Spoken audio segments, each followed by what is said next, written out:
Hello दोस्तों, आपका स्वागत है स्टेनोशाला में। आज हम हिंदी आशुलिपि डिक्टेशन 100 शब्द प्रति मिनट शुरू कर रहे हैं। तो डिक्टेशन स्टार्ट होगा अगले 3 सेकंड में।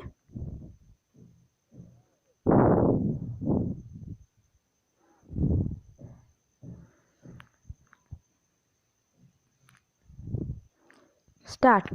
सभापति महोदय, मैं कहना चाहता हूँ कि केवल नारे लगाने से ही काम नहीं चल सकता है। आज आवश्यकता इस बात की है कि ऐसे महत्वपूर्ण प्रश्नों पर सारे राजनीतिक दल आपस में मिल बैठकर गंभीरतापूर्वक विचार करें। कम से कम देश के हित के मामले पर हमें एक होकर काम करना चाहिए। यह अच्छी बात है कि माननीय सदस्यों ने इस प्रस्ताव पर अपने विचार गंभीरता के साथ प्रकट किए हैं। आज हमारे राष्ट्र की एकता को खतरा पैदा हो गया है और देश में ऐसे तत्व पैदा हो रहे हैं जो देश की व्यवस्था को छिन्न भिन्न कर देना चाहते हैं। इस प्रकार के तत्वों का मुकाबला किस प्रकार से किया जाए, इस पर सदन के सभी सदस्यों को सहयोग और विचार विमर्श से काम करना चाहिए। हम अक्सर देखते हैं कि विरोधी दल राष्ट्र की मूल समस्याओं को अनदेखा करके दूसरी छोटी छोटी बातों को अधिक महत्व देते हैं। हमें विचार करना चाहिए कि वे क्या कारण हैं जिनकी वजह से हमारे देश में क्षेत्रीय प्रश्नों को लेकर और भाषा के प्रश्नों को लेकर हमारे नागरिक आपस में एक दूसरे के विरुद्ध लड़ रहे हैं। ऐसे प्रश्नों पर हमें व्यापक दृष्टिकोण से विचार करना चाहिए।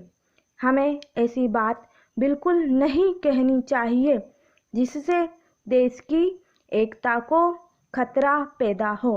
Paragraph change. आज हम देखते हैं कि हमारे पड़ोसी देश एक तरफ तो आतंकवादियों को बढ़ावा दे रहे हैं और दूसरी ओर हमारी सीमाओं पर विवाद जारी रखे हुए हैं।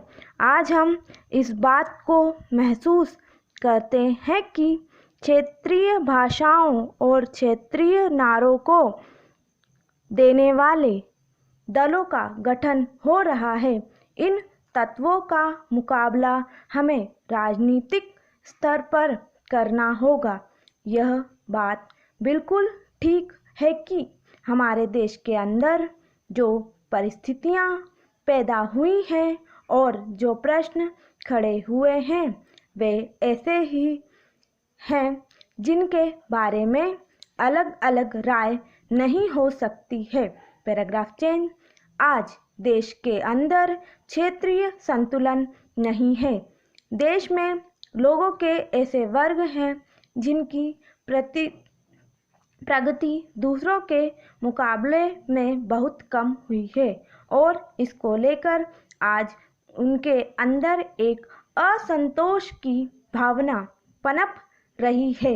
आज भी हमारे देश में कुछ ऐसे लोग हैं जिनका आर्थिक और सामाजिक रूप से शोषण हो रहा है। मैं तो यह भी महसूस करता हूँ कि उनका राजनीतिक शोषण भी हो रहा है। यही कारण है कि वे लोग गलत दिशा में जा रहे हैं। हमें उन्हें सही दिशा में लाना है। इसके लिए हमारी सरकार को भी प्रयत्न करना चाहिए। मुझे आज इस विषय पर बोलने का जो अवसर मिला है, मैं उसके लिए सभापति जी का बहुत आभारी हूँ। इस अल्फाज के साथ मैं सभी विरोधी दलों से अनुरोध करूँगा कि जो प्रस्ताव वे सदन के समक्ष लाए हैं उन पर फिर से विचार करें।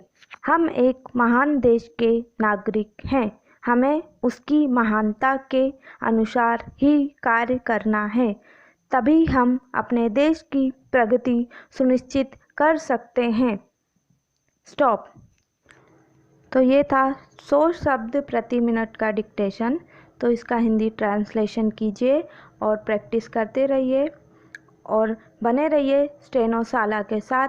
धन्यवाद।